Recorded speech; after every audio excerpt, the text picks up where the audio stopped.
আমলা তেল, এটা আমাদের চুলের জন্য খুবই উপকারিতা। চলো দেখে নিই কীভাবে বানাই।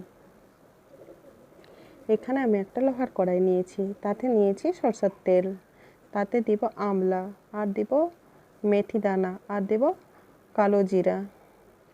সবগুলো উপকরণ একসাথে আমি তেলে গরম করে নেব।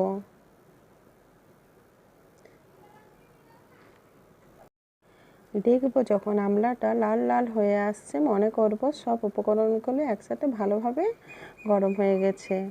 তারপর আমি ওভেন বন্ধ করে ঠান্ডা হতে দিয়ে দেব। ঠান্ডা করে আমি একটা বাটিতে ছেঁকে নেব। ছেঁকে নিয়ে এই তেলটা আমরা সপ্তাহে 2 দিন থেকে 3 দিন লাগাতে পারবো। এর ফলে আমাদের চুলে অসময়ে যে চুল পেকে যাচ্ছে সেগুলো কালো হতে শুরু করবে, চুলের গোড়া মজবুত করবে, নতুন চুল গজাতে সাহায্য করবে। Thank you so much. ভিডিওটি ভালো লাগলে আমার চ্যানেলটিকে সাবস্ক্রাইব করে আমার পাশে থাকবেন। বাই।